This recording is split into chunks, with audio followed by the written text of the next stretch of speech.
The moment I stepped through that mahogany door, I knew I had made either the best decision of my life or the worst mistake imaginable. Patricia Whitmore's face twisted into something between a smile and a grimace, like she had just bitten into a lemon while trying to pose for a photograph. Her eyes traveled down my simple navy dress, my modest flats, my drugstore earrings, and I watched her mentally calculate my net worth and find me worthless. She leaned toward her son, my fiancé Marcus, and whispered something she thought I couldn't hear, but I heard every word. She said I looked like the help who had wandered in through the wrong entrance.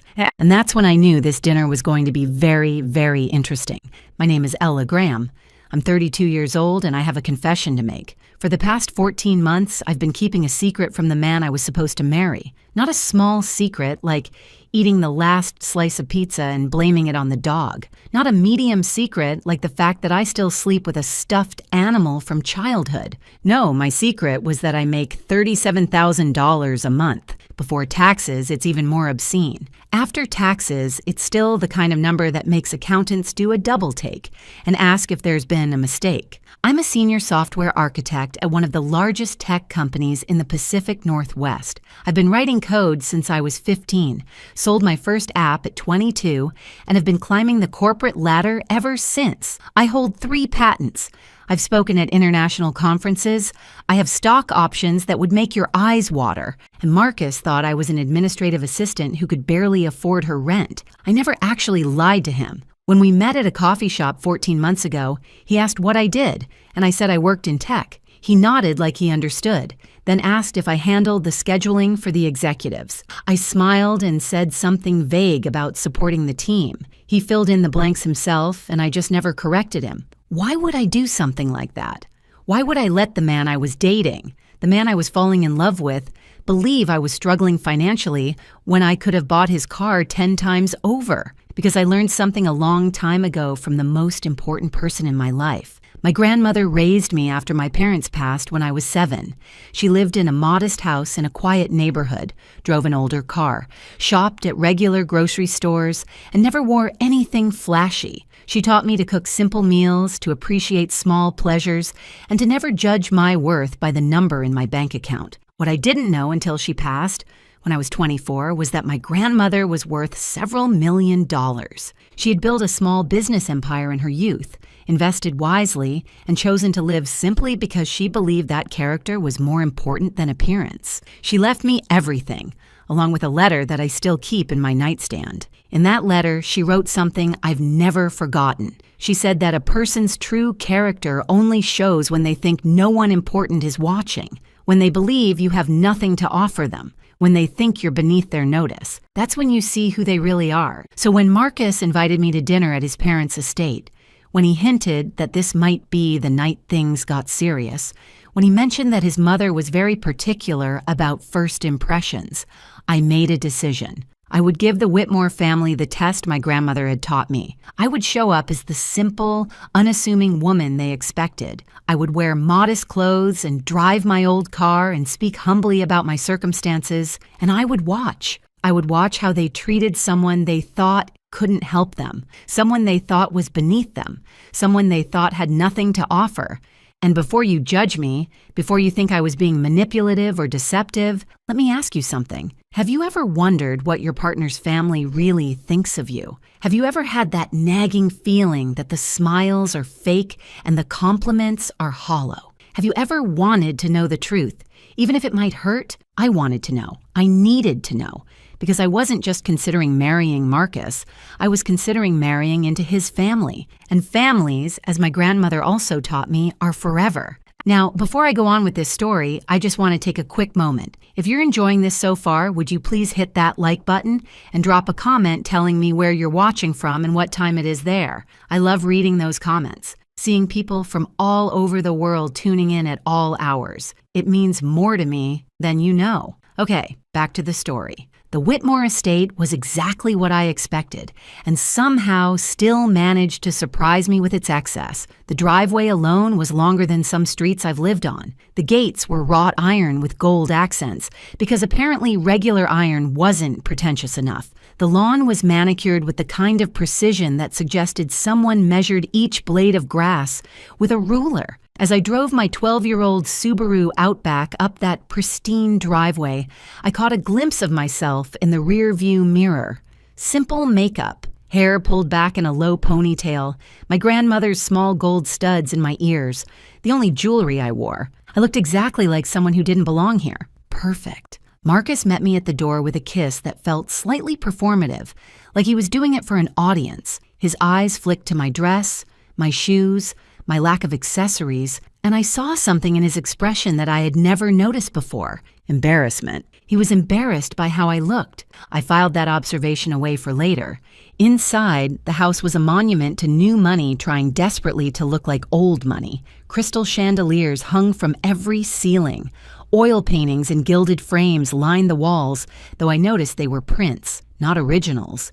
The furniture was expensive but uncomfortable looking, chosen for appearance rather than function. And there, standing in the foyer like a queen surveying her kingdom, was Patricia Whitmore. She was in her early 60s, with the kind of face that had clearly seen several excellent surgeons. Her blonde hair was styled in a perfect helmet that probably required industrial-strength hairspray to maintain. Her dress was designer, her jewelry was real, and her smile was absolutely, completely fake. She extended her hand to me like she was granting an audience. I shook it and felt the limpness, the dismissal, the complete lack of warmth. Then she made that comment to Marcus, the one about me looking like the help. And I smiled and pretended I hadn't heard a thing. The evening was about to get very interesting indeed. If I had known what I was walking into that night, I might have worn armor instead of a navy dress. But then again, I've always believed that the best armor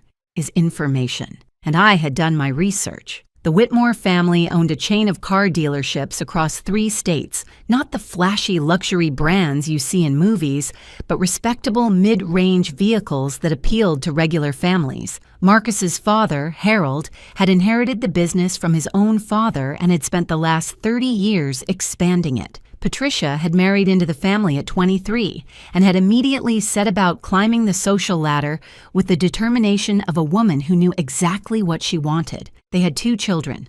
Marcus, my fiancé, was 34 and worked as a marketing manager at a company that had nothing to do with the family business. This was apparently a sore point with Harold, who had expected his son to take over the dealerships. And then there was Vivian, the older sister, who was 38 and treated the family fortune like her personal piggy bank. I had found all of this through public records, social media, and a few well-placed Google searches. I had seen photos of lavish parties, society events, and charity galas. I had read articles about Patricia's philanthropy, though a closer look revealed that most of her donations came with significant tax benefits and publicity opportunities. None of this had prepared me for meeting Vivian in person. She arrived 20 minutes late, which I would later learn was her signature move. Making an entrance was more important than being respectful of other people's time. She swept into the living room wearing a dress that cost more than most people's monthly rent, with diamonds dripping from her ears and neck like she had fallen into a jewelry store and come out covered in merchandise. Her greeting to me was a single word, delivered with the warmth of a frozen fish. Hello. Not hello, nice to meet you. Not hello, Marcus has told us so much about you. Just hello, with a slight curl of the lip that suggested she had smelled something unpleasant. I smiled and said hello back. She turned to her mother and began a conversation that pointedly excluded me, discussing some charity event and whether the florist had been fired yet for last month's debacle. I stood there, holding the glass of water I had been offered, feeling about as welcome as a vegetarian at a steakhouse. Marcus hovered nearby, looking uncomfortable but saying nothing. That was the second observation I filed away. Harold Whitmore was a different creature altogether. He was a large man, the kind who had probably been athletic in his youth but had since surrendered to the comforts of wealth. He shook my hand with a grip that was meant to be impressive but just felt tired. His eyes were shrewd, though, and I noticed him watching me with something that might have been curiosity. There was another guest at this dinner, someone I hadn't expected, an older gentleman named Richard Hartley, who was introduced as an old family friend and business associate. He was in his late 60s, with silver hair and sharp eyes that seemed to miss nothing. When he shook my hand, his gaze lingered on my face with a flicker of recognition that confused me. Did I know him? Had we met somewhere before? I couldn't place him, and he didn't say anything, but throughout the evening I would catch him staring at me with that same puzzled expression. Patricia led us into the dining room, which was decorated like someone had been given an unlimited budget and zero taste. The table was long enough to host a royal banquet. The chairs were upholstered in what I assumed was real silk, and the place settings included more forks than I had ever seen outside of a restaurant supply store. I counted them.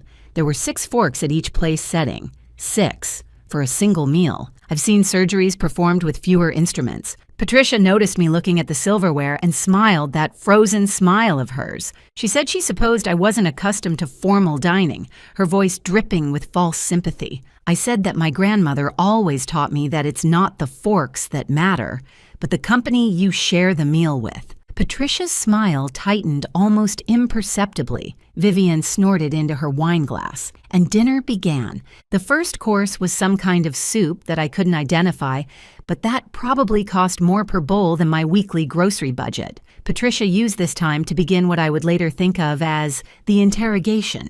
She asked where I had grown up, and I said a small town in Oregon, which was true. She asked about my family. I said my grandmother had raised me, which was also true. She asked what my parents did. I said they had passed when I was young. Patricia made a sound that was supposed to be sympathetic, but came out sounding like a drain unclogging. She said how difficult that must have been, growing up without proper guidance. I said my grandmother provided all the guidance I ever needed. Vivian leaned forward, her diamonds catching the light from the chandelier overhead. She asked what my grandmother had done for a living. I said she had been a businesswoman. Vivian's eyebrows rose slightly. She asked what kind of business. I said small ventures, nothing too exciting. The truth, of course, was that my grandmother had built a company that she eventually sold for several $1,000,000. But that wasn't the kind of truth that would serve my purpose tonight. Patricia moved on to the next topic. She asked about my current job. I said I worked in tech. She asked if I was a secretary. I said I was more of a support role. Patricia nodded knowingly, as if this confirmed everything she had already decided about me. She said that was nice, that every team needed support staff. Marcus shifted uncomfortably in his chair, but still said nothing. And that's when Vivian decided to bring up Alexandra. Alexandra. The name dropped into the conversation like a stone into still water, sending ripples across the table. Vivian said the name so casually, as if she were mentioning the weather or the quality of the soup. She said she had run into Alexandra last week, that she was doing wonderfully, that her family's business was thriving.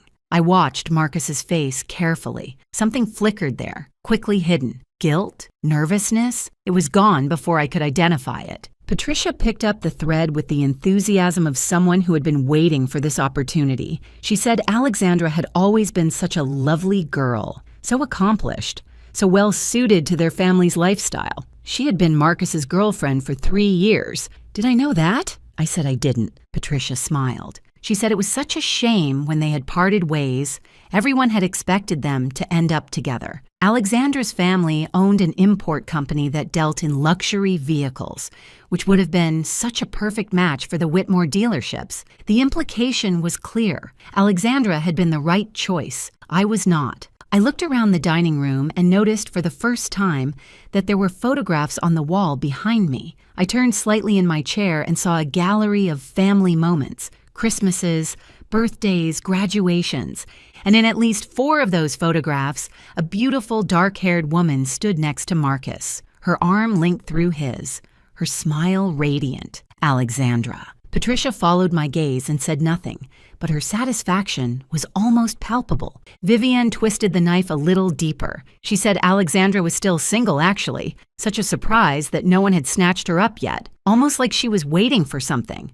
Or someone. I turned back to the table and smiled. I said she sounded like a remarkable woman. This was clearly not the response Vivienne had expected. She blinked, momentarily thrown off balance. Patricia recovered first. She said yes, Alexandra was remarkable, and then, with the subtlety of a sledgehammer, she added that she hoped I wouldn't feel too out of place in their world, given my more modest background. I asked what she meant by modest. Patricia's smile grew teeth. She said she understood that not everyone was born into certain advantages, that some people had to work ordinary jobs and live ordinary lives, that there was no shame in being common. Common. She had called me common. I felt something shift inside me, but I kept my expression neutral. I had come here to learn the truth about these people, and the truth was becoming very clear indeed. Marcus finally spoke up. He said his mother didn't mean anything by that she was just being protective of him. Patricia patted his hand and said, of course she was protective.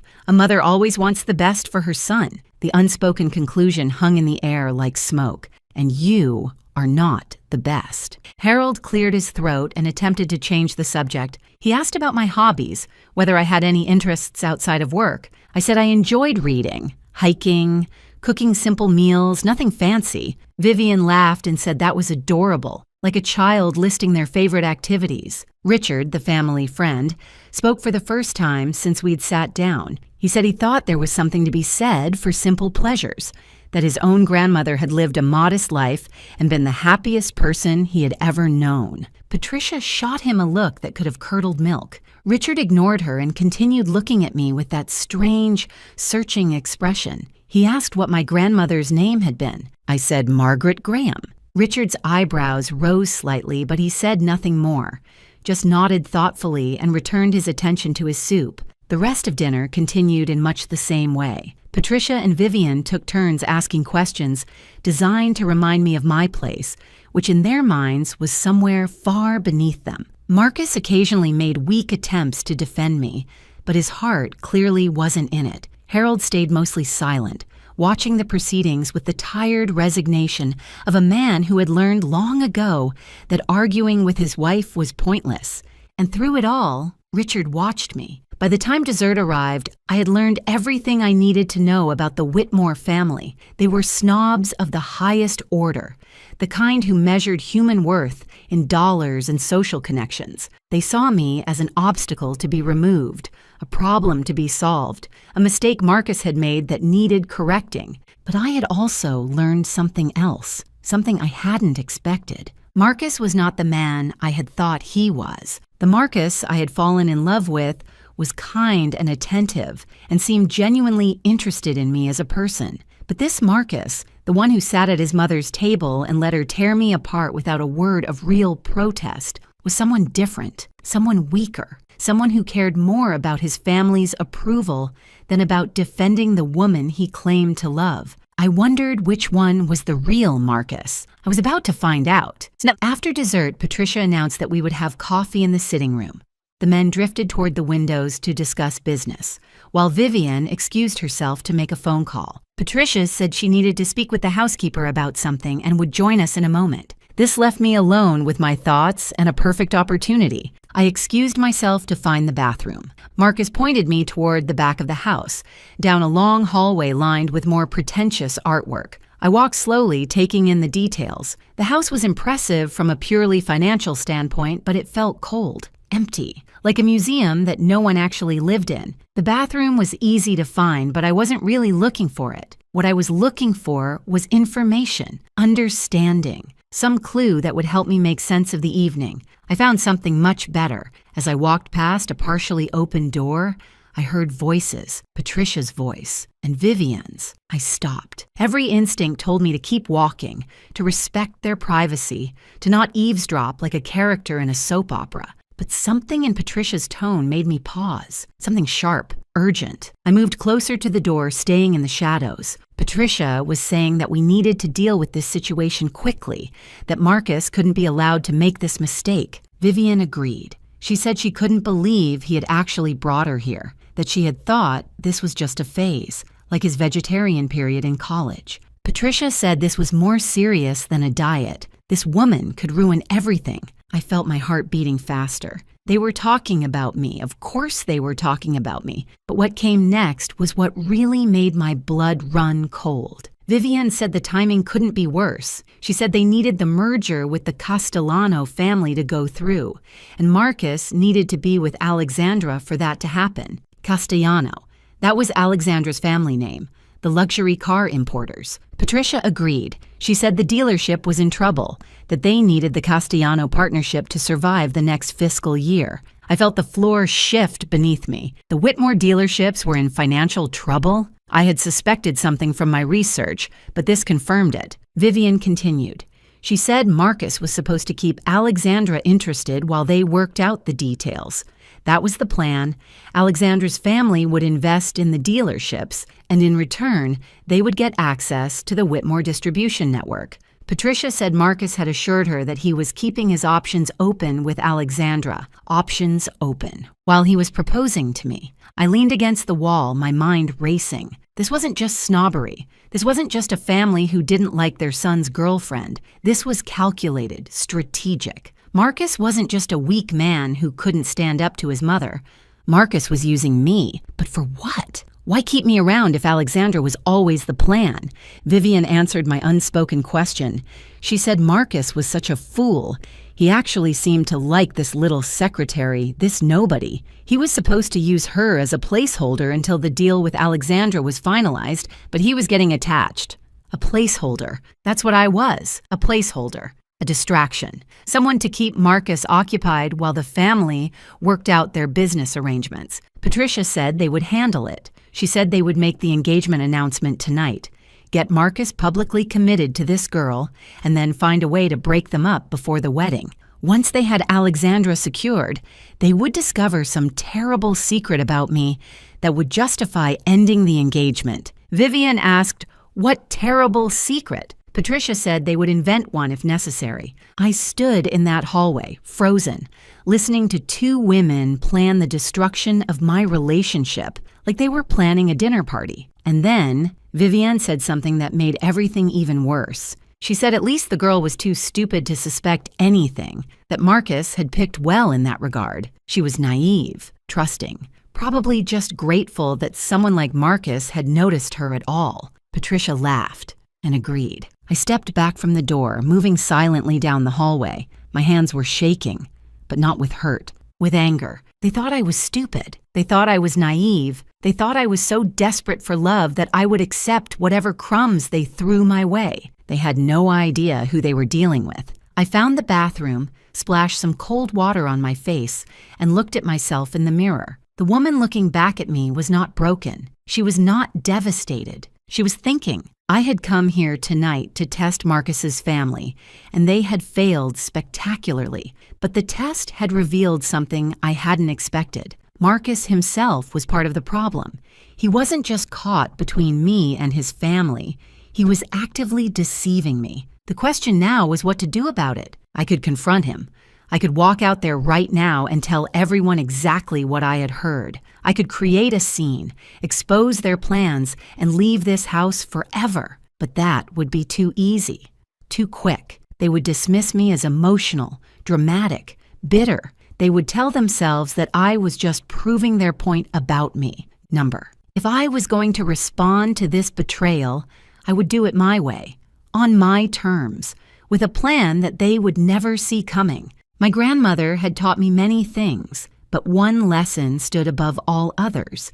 She said that when someone underestimates you, they have given you a gift, the gift of surprise. Patricia and Vivian had just given me the greatest gift of all.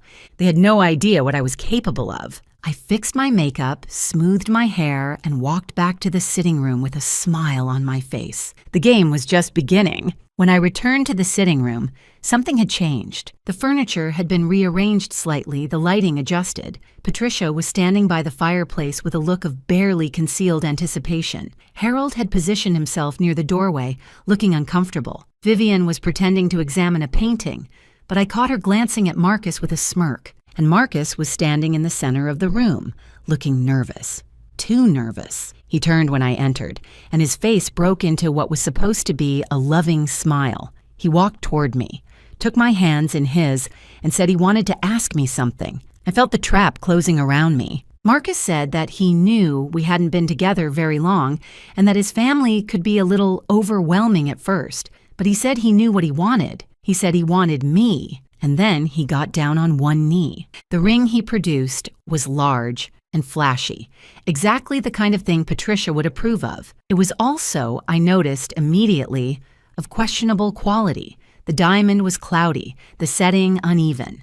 It was the kind of ring that looked impressive in dim lighting, but would reveal its flaws in the harsh light of day, much like the man holding it. Marcus asked me to marry him. Behind him, Patricia was beaming. This was clearly the plan, the first step in their strategy. Get Marcus publicly committed to me, then find a way to dispose of me later. In the meantime, they would use the engagement to keep Alexandra waiting, dangling the promise of Marcus while they worked out their business arrangements. I understood all of this in the space of a heartbeat.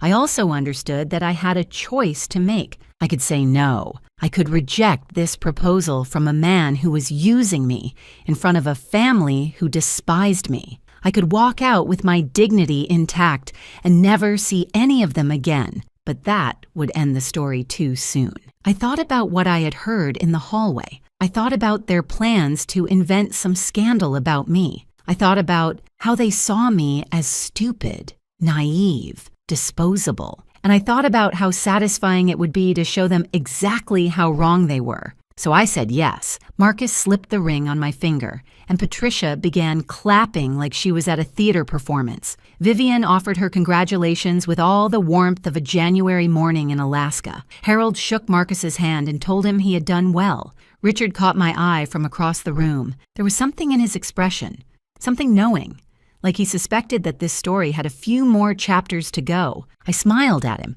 and he smiled back. The rest of the evening passed in a blur of champagne and false congratulations. Patricia talked about engagement party planning.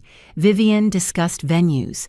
Harold mentioned business opportunities that might arise from the union of our families, though he stumbled over this, clearly unsure what my family could possibly bring to the table. Marcus stayed close to me, playing the role of devoted fiancé with surprising conviction. If I hadn't heard what his mother and sister had said, I might have believed it, but I had heard, and I would never forget. When the evening finally ended, Marcus walked me to my car. The night air was cold and clear, and for a moment, we just stood there in the driveway looking at each other. He asked if I was okay. He said he knew his family could be a lot, but he promised they would warm up to me eventually. I said I understood. I said I was just tired. He kissed me goodnight, and I drove away from the Whitmore estate with his ring on my finger and a plan forming in my mind. The next morning, I started my research. If there's one thing my job has taught me, it's the power of information, data, documentation. I spend my days analyzing systems, finding weaknesses, optimizing solutions. I was about to apply those same skills to the Whitmore family, and what I found over the next few days confirmed everything I had heard, and then some. The Whitmore dealerships were indeed in financial trouble, not just a rough patch, but serious structural problems. They had expanded too quickly during the boom years, taken on too much debt, and now the bills were coming due. Their main franchise agreement was up for renewal, and the manufacturer was looking at other options. The partnership with Alexandra's family wasn't just strategic, it was desperate, but that wasn't all. As I dug deeper, I found something else, something that the Whitmores probably thought was hidden forever. Vivian had been embezzling from the family business. The amounts were small at first, hidden in expense reports and petty cash accounts. But over the years, they had added up. Hundreds of thousands of dollars siphoned off to fund her lifestyle while the company struggled. I printed out everything I found: legal documents, financial statements, records of suspicious transactions, and then I started making phone calls. My grandmother's name still carried weight in certain circles. The business contacts she had cultivated over decades remembered the Graham family with respect. When I reached out, they were happy to talk. One of those contacts happened to know Richard Hartley, and Richard, it turned out, had his own history with the Whitmore family. They had cheated him on a business deal years ago, Nothing illegal, just unethical enough to leave a bitter taste. He had been waiting for an opportunity to even the score. I was about to give him that opportunity. Before we continue, I just want to say something from my heart. This channel means so much to me, and every single like, every comment, every subscription helps more than you know. If you're enjoying this story, would you please take just 2 seconds to hit that subscribe button? It really makes a difference. Thank you. Now, back to what happened next. The next few weeks were an exercise in patience and performance. I played the role of the happy fiancé with the skill of an award-winning actress. I attended family dinners at the Whitmore estate. I listened to Patricia's passive-aggressive comments with a smile. I watched Vivian flaunt her designer clothes and expensive jewelry, knowing exactly where the money had come from, and I watched Marcus. He was different now, or maybe I was just seeing him clearly for the first time. The attentiveness I had once found charming now seemed calculated. The compliments felt rehearsed, and his phone, which he guarded with increasing vigilance, buzzed with messages that he quickly hid from view. I knew who was texting him. I had seen the name flash across his screen more than once. Alexandra. One evening, I told Marcus I was working late. Instead, I parked near the restaurant where he was supposed to be meeting a client. He wasn't meeting a client, he was meeting her. I watched through the window as they sat together at a corner table, their heads close together, their body language unmistakably intimate. At one point, he took her hand across the table. At another, she laughed at something he said and touched his face. I took photographs, not because I needed evidence for any legal purpose, but because I wanted to remember this moment. I wanted to remember exactly who Marcus Whitmore really was. He wasn't just weak. He wasn't just a mama's boy. He was a liar and a cheat, actively maintaining 2 relationships while his family orchestrated the outcome from behind the scenes. The rage I felt in that moment was white-hot and purifying, but I didn't act on it. Not yet. Instead, I went home and added the photographs to my growing file. Richard and I had been meeting regularly, always in secret. He had his own documentation of the Whitmores' questionable business practices. He knew people who had been hurt by their dealings over the years.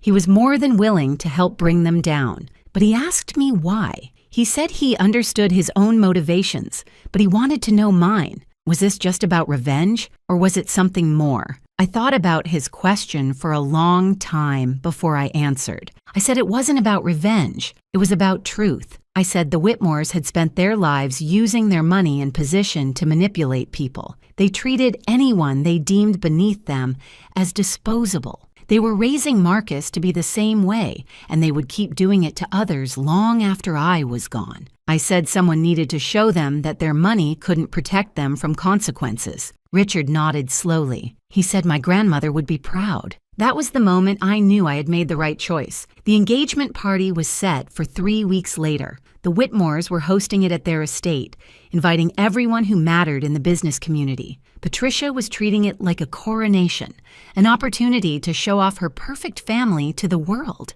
She had no idea what was coming. I spent those 3 weeks preparing. I coordinated with Richard. I made strategic calls to industry contacts. I even reached out to the car manufacturer that was considering dropping the Whitmore dealerships. They were very interested in what I had to share. And then, the night before the party, I did one last thing. I gave Marcus one final chance to be honest. We were sitting in his apartment going over last-minute details for the party.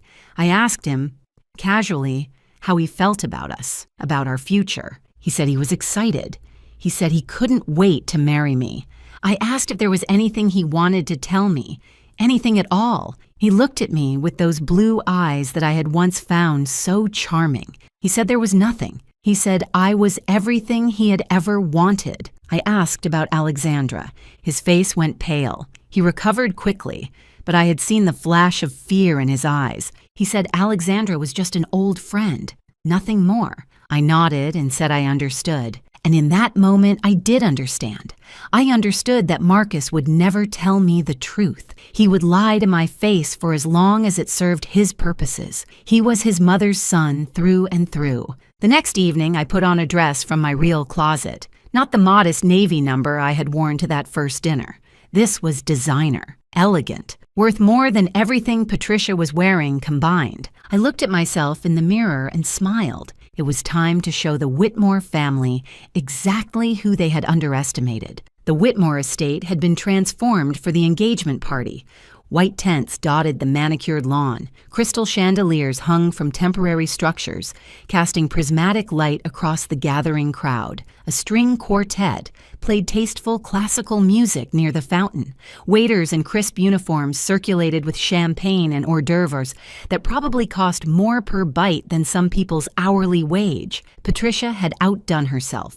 This wasn't just a party, this was a statement. I pulled up in my usual Subaru, watching the valet's expressions as they tried to reconcile my modest vehicle with the parade of Mercedes and BMWs that had preceded me. One of them actually asked if I was with the catering company. I smiled and handed him my keys. The walk from the parking area to the main tent felt like a runway. With every step, I shed the persona I had been wearing for the past 3 weeks, the nervous girlfriend, the grateful fiancé. The simple woman who should be thankful for Patricia Whitmore's grudging acceptance. Tonight, I was Ella Graham, the real one. My dress was a deep emerald green, custom fitted by a designer whose name was whispered in fashion circles with reverence. My jewelry was understated, but unmistakable to anyone who knew quality. My grandmother's diamond pendant hung at my throat, a piece that had been appraised at more than most cars cost. My watch was a limited edition that only 50 people in the world owned. I had spent the past 14 months hiding who I was. Tonight, I would stop hiding. The first person to notice me was a woman I didn't recognize, someone's wife or girlfriend standing near the entrance to the main tent. She looked at me, did a double take, and then whispered something to her companion. They both stared. I kept walking. The second person to notice was Harold Whitmore. He was greeting guests near the bar, performing his duties as host with the tired enthusiasm of a man who would rather be watching golf. When he saw me, his welcoming smile froze in place. His eyes traveled from my face to my dress to my jewelry and back again, and I watched confusion replace his practiced hospitality. I said good evening and thanked him for hosting such a lovely party. He stammered something about being glad I could make it, his eyes still trying to solve the puzzle I presented. I moved on before he could ask any questions. The main tent was filled with perhaps 100 guests, a carefully curated collection of business associates, society figures, and family friends. I recognized some faces from my research, the regional manager from the car manufacturer, several competing dealership owners, a journalist from the local business publication, and there, holding court near the champagne fountain,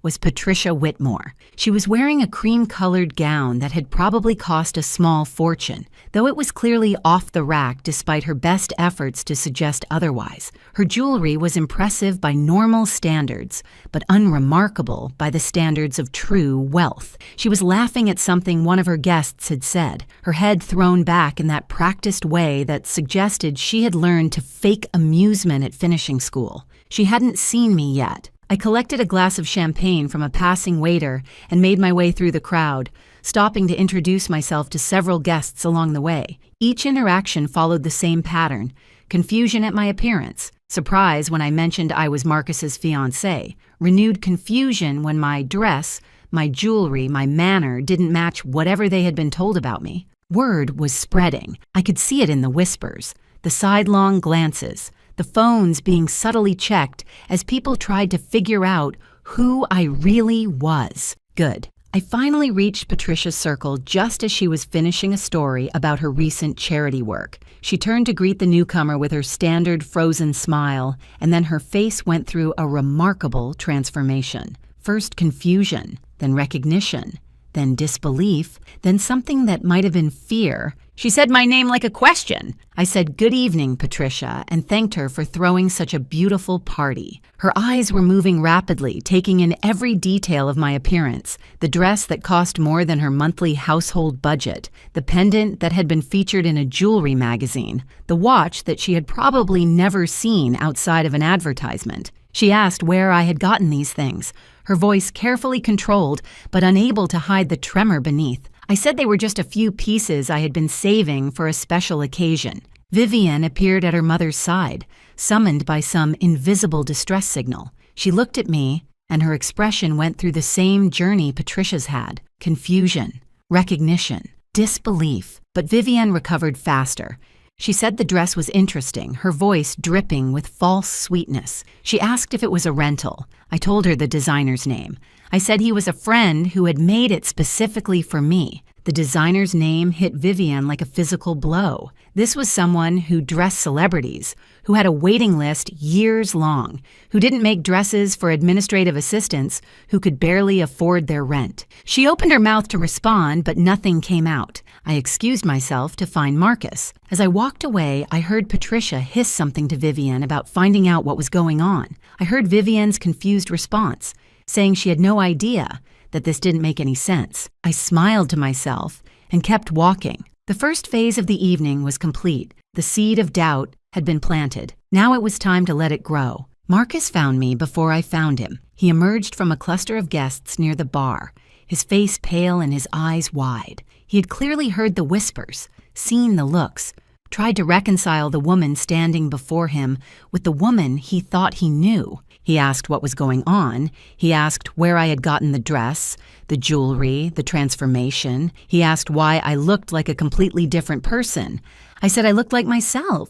He stared at me, and I watched something shift behind his eyes, not understanding exactly, more like the first crack in a wall that had been hiding an uncomfortable truth. He asked if we could talk privately. I said later. I said this was our engagement party after all. We had guests to attend to. Before he could protest, I took his arm and steered him toward a group of business associates. These were the men and women who ran the automotive industry in our region, the people whose opinions actually mattered to the Whitmore dealership's survival. They had been watching my entrance with undisguised curiosity. I introduced myself properly this time. I gave my full name, Ella Graham, and mentioned my position at my company. I watched their expressions change as they recognized the company name, as they realized who I actually was. One of them, a silver-haired man who ran a competing dealership chain, said he had heard of me. He said his nephew worked in tech and had mentioned my name in connection with some innovative software solutions. I said that was very kind of him. Another guest, a woman who handled mergers and acquisitions for a major investment firm, asked if I was related to Margaret Graham. I said she was my grandmother. The woman's eyebrows rose.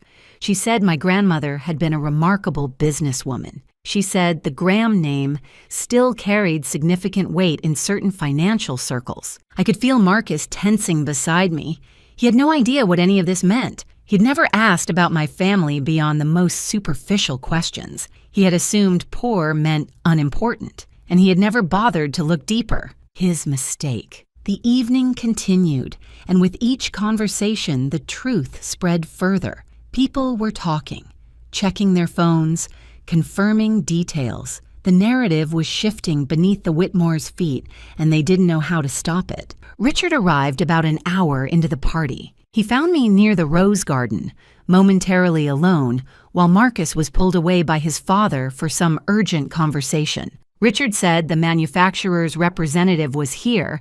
He said the man had been very interested in the documentation Richard had shared with him earlier in the week. I asked if he was ready. Richard said he had been ready for years. We talked for a few more minutes, finalizing the details of what would happen next. Then Richard melted back into the crowd, and I returned to my role as the happy fiancé. Patricia found me next. She had regained some of her composure, though I could see the strain around her eyes. She pulled me aside with a grip that was stronger than necessary and demanded to know what I was doing. I asked what she meant. She said I knew exactly what she meant. She said the dress, the jewelry, the stories I was telling people about my grandmother and my job. She said she wanted to know what my game was. I said there was no game. I said I was simply being myself. She said that was impossible. She said Marcus had told her about my circumstances. She said I was a secretary who lived in a studio apartment and drove a car that belonged in a junkyard. I said Marcus had made certain assumptions. I said I had never actually told him those things. Patricia's face went very still. I said I worked in tech, which was true. I said I had a support role, which was also true since architects support the development teams. I said I had never claimed to be poor. I said I had simply never corrected their assumptions. She asked why. I looked at her directly. I said my grandmother taught me that a person's true character only shows when they think no one important is watching. I said I wanted to know who the Whitmore family really was. Patricia's face drained of color. I said now I knew.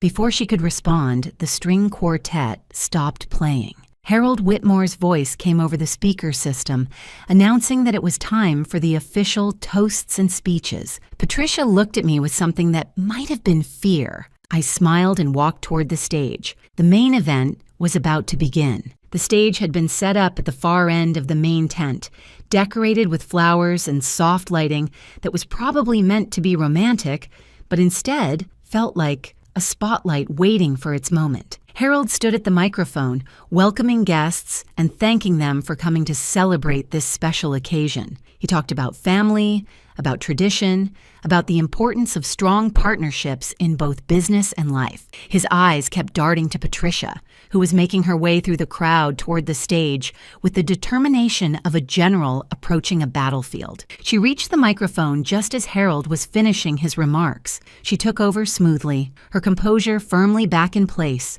her smile as frozen and perfect as ever. She said she was so pleased to welcome everyone to this celebration of her son's engagement. She said Marcus had found himself a wonderful young woman, someone who would be a perfect addition to the Whitmore family. She said they had exciting plans for the future, plans that would ensure the Whitmore legacy continued for generations to come. Then she began to hint at business opportunities. She talked about growth and expansion.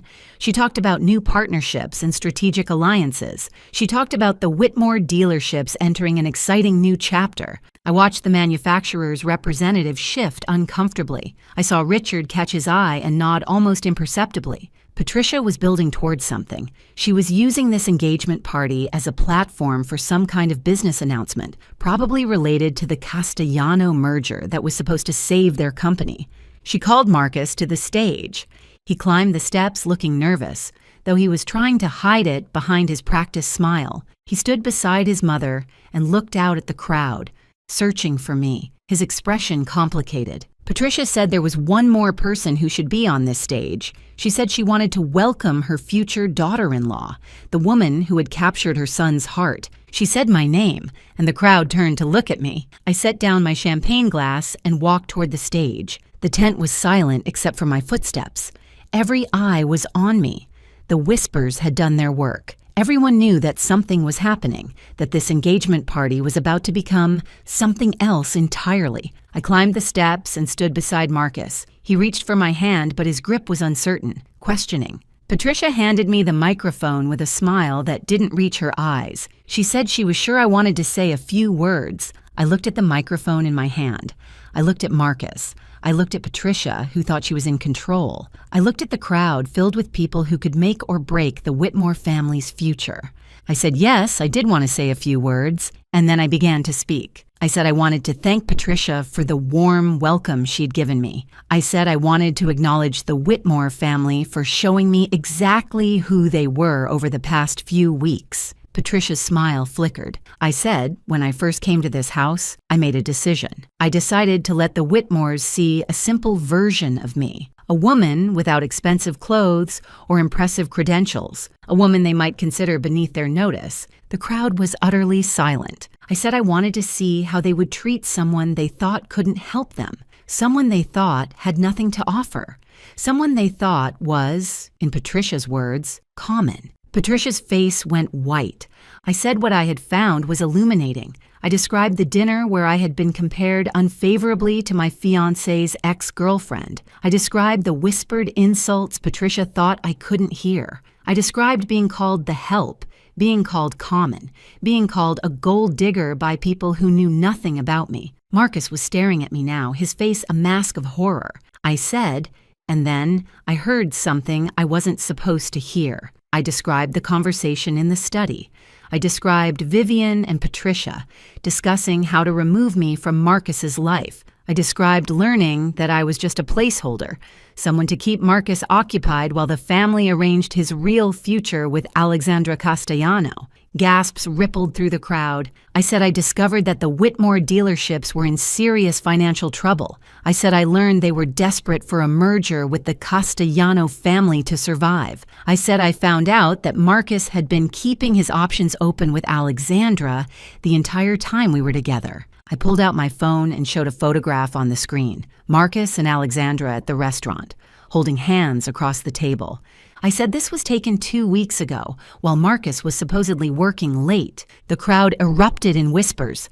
Marcus grabbed my arm. He said this wasn't what it looked like. He said he could explain. I said he had already explained. I said I had given him the chance to be honest the night before, and he had chosen to lie. I turned back to the crowd. I said there was more. The tent had become completely silent again. Every person in that crowd understood they were witnessing something unprecedented. The comfortable rules of society events had been suspended. The masks were coming off. I said I had spent the past few weeks researching the Whitmore family business. I said I had found some interesting things.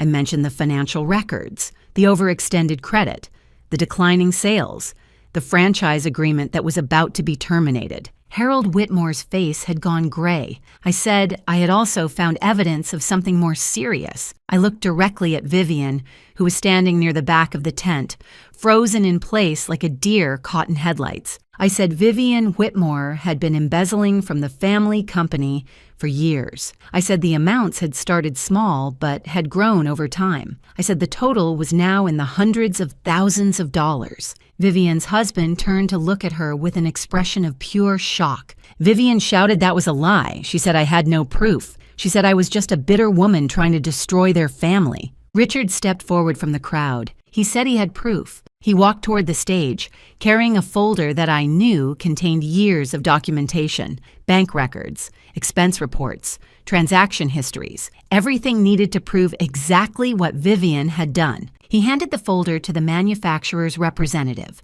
who had moved closer to the stage with the look of a man whose worst suspicions were being confirmed. Richard said he had been waiting a long time for this moment. He said the Whitmores had cheated him on a business deal 15 years ago, and he had never forgotten. He said when Ella had approached him with evidence of their current misdeeds, he had been happy to contribute what he knew. Patricia found her voice. She said this was outrageous. She said we had no right to make these accusations. She said she would sue us for defamation. I said she was welcome to try.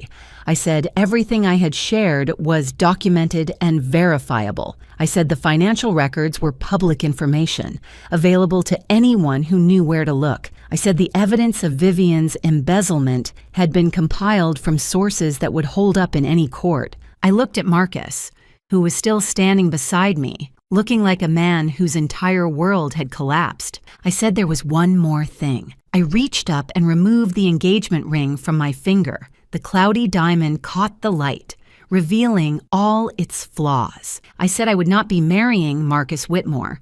I said I had never intended to, not after I learned the truth about him and his family. I said the only reason I had said yes to his proposal was to give them enough rope to hang themselves. I handed the ring back to Marcus. I said he should give it to Alexandra. I said she was clearly the one he actually wanted. Marcus's face crumpled. He said that wasn't true. He said he had feelings for me. He said the thing with Alexandra was just business, something his mother had arranged. I said that was exactly the problem. I said he had let his mother arrange his life, his relationships, his future. I said he had never once stood up for me when his family attacked me. I said he had lied to my face about Alexandra even when I gave him the chance to be honest. I said a man who couldn't be honest with the woman he claimed to love was not a man I wanted to marry. The crowd was absolutely silent. I turned to face them one final time. I said I was Ella Graham. I said I was a senior software architect who had built a career through hard work and integrity. I said I made more money in a month than most people made in a year, and I lived simply because my grandmother had taught me that wealth was not the measure of a person's worth. I said the Whitmores had shown me their true character. They had revealed themselves as people who judged others by their bank accounts and social status. They had treated me with contempt because they thought I had nothing to offer them. I said that was the kind of character that would eventually destroy them, with or without my help. I set the microphone down on the podium and walked off the stage. The crowd parted for me like water. No one spoke. No one tried to stop me. Behind me, I heard the chaos begin. I didn't look back as I walked through the tent, but I could hear everything. Patricia's voice, high and desperate, trying to salvage the situation. She was saying there had been a misunderstanding, that I was clearly disturbed, that none of what I had said was true, but the damage was done. I could hear the manufacturer's representative speaking into his phone, his voice clipped and professional. I could hear other guests murmuring, some already heading for the exits, wanting to distance themselves from the disaster unfolding before them. I reached the edge of the tent and paused. Vivian had cornered her husband near the bar, trying to explain, trying to justify. His expression was stone. He was looking at her like he had never seen her before, like the woman he had married had been replaced by a stranger wearing her face. Harold was slumped in a chair, his head in his hands. The patriarch of the Whitmore Empire, brought low by the exposure of secrets he had probably suspected but never wanted to acknowledge. And Marcus. Marcus was standing alone on the stage, the rejected ring still clutched in his hand. He was looking at me with an expression I couldn't quite read. Anger? Grief? Regret? It didn't matter anymore. I walked out of the tent and into the cool night air. The stars were bright overhead, indifferent to the human drama playing out beneath them. I took a deep breath, filling my lungs with air that felt cleaner somehow, lighter. Richard found me by the fountain a few minutes later. He said it was done. He said the manufacturer had already made the call. The Whitmore dealerships would lose their franchise agreement by the end of the month. I asked if he felt satisfied. He said satisfaction wasn't quite the right word. He said it felt more like relief, like a debt that had finally been paid. I understood what he meant. He asked what I would do now. I said I would go home. I said I would sleep well for the first time in weeks. I said I would wake up tomorrow and continue building the life I had created for myself, the life that had nothing to do with Marcus Whitmore or his family. Richard nodded. He said my grandmother would have been proud of me tonight. I felt tears prick at my eyes, unexpected and unwelcome. I said I hope so. He handed me a business card. He said if I ever needed anything, I should call. He said he owed me one. I tucked the card into my purse and thanked him. Then I walked to the valet station, collected my old Subaru from a very confused attendant, and drove away from the Whitmore estate for the last time. In my rearview mirror, I could see guests streaming out of the tent, the party dissolving into chaos. I could see Patricia gesturing wildly, still trying to control a narrative that had slipped completely beyond her grasp. I turned my eyes back to the road and didn't look again. The drive home was quiet. I didn't turn on the radio, I didn't call anyone. I just drove through the night, letting the miles put distance between me and everything that had happened. When I finally reached my modest apartment, I sat in the car for a long moment before going inside. I thought about Marcus, about the man I had believed he was and the man he had turned out to be. I thought about how close I had come to marrying him, to binding my life to his, to becoming part of a family that would have treated me with contempt forever. I thought about my grandmother and the lesson she had taught me about character and worth, and I thought about the future, my future, the one I would build for myself on my own terms, with people who valued me for who I was rather than what I could give them. I got out of the car and went inside. My apartment was small and simple, just the way I liked it. I made myself a cup of tea, changed out of my designer dress, and sat by the window in my old comfortable robe. The city lights sparkled below me, thousands of lives playing out in thousands of windows. I was just one of them, nothing special, nothing extraordinary, and that was exactly how I wanted it. 1 week later, I was sitting at my kitchen table with my morning coffee when my phone buzzed with a news alert. The headline read, Whitmore Automotive facing closure after franchise termination. I read the article slowly, absorbing the details. The manufacturer had officially ended their partnership with the Whitmore dealerships, citing concerns about financial management and ethical practices. Without the franchise agreement, the dealerships couldn't sell new vehicles. Without new vehicle sales, the business couldn't survive. The article mentioned that several former business partners had come forward with their own complaints about the Whitmore family's practices. It mentioned that an internal investigation had revealed financial irregularities that were now being reviewed by authorities. It mentioned that Vivian Whitmore had been asked to step down from her position in the company pending further inquiry. It did not mention me. I had asked Richard to keep my name out of it, and he had honored that request. The story would be about the Whitmores' own misdeeds, not about the woman who had exposed them. I didn't want fame or recognition. I just wanted the truth to come out, and it had. I finished my coffee and looked around my small kitchen, the same kitchen I had been sitting in a month ago when I had first driven to the Whitmore estate to meet Marcus's family. The same kitchen where I had made the decision to test them, to see who they really were beneath their polished surface. So much had changed since then, and so much had stayed exactly the same. My phone buzzed again. This time, it was a text from Marcus. He said he needed to see me. He said he could explain everything. He said he had made mistakes, but he still cared about me. He asked if we could meet for coffee, just to talk. I looked at the message for a long moment.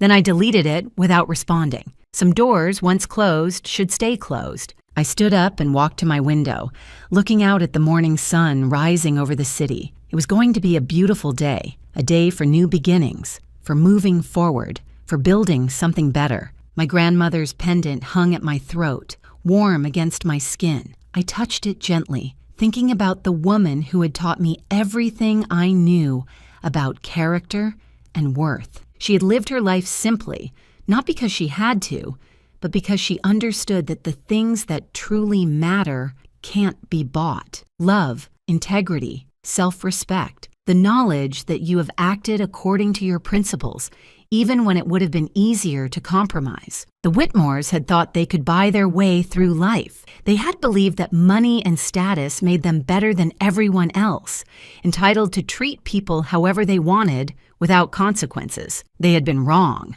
I turned away from the window and got ready for work, my regular job at my regular company, doing the work I loved with people who respected me for my skills and character, rather than my bank account. The story of the Whitmore family would continue to unfold in the coming weeks and months.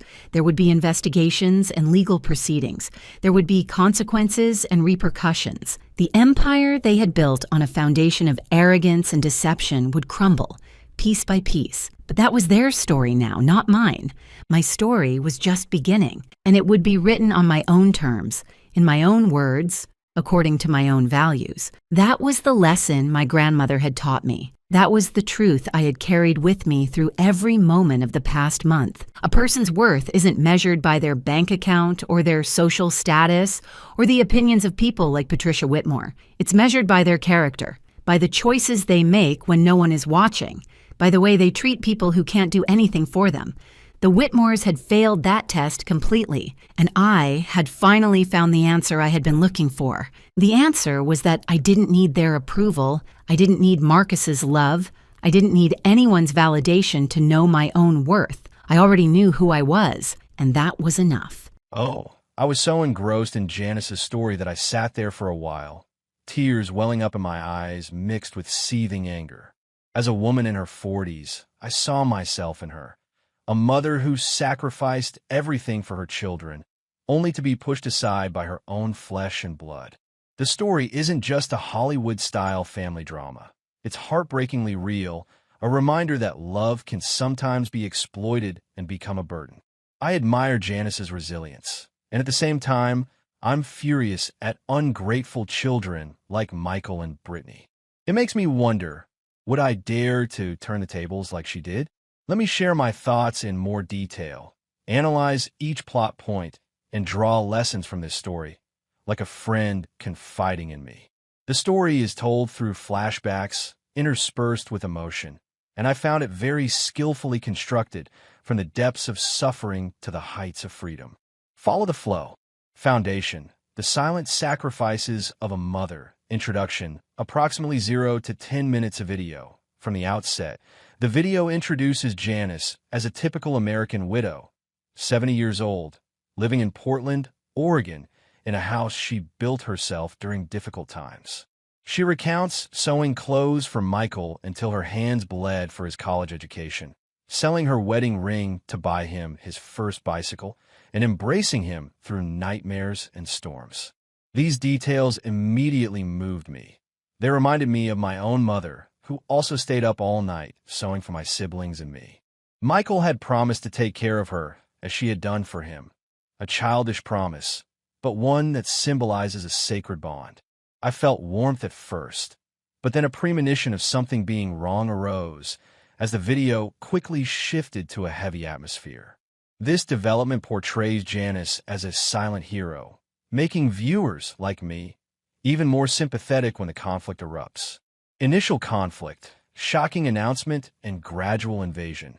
10 to 20 minutes. The climax was at Christmas dinner, when Michael announced that Brittany, his fiancé, would be moving into her house immediately.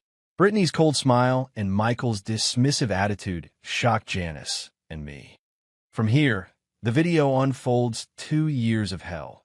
Brittany began leading the house, forbidding Janice from using the living room or the main bathroom, suggesting she move to the living room, and even donating her beloved chair. She also interfered financially, protecting her by controlling the accounts, while Michael always defended his future wife, treating her as a burden.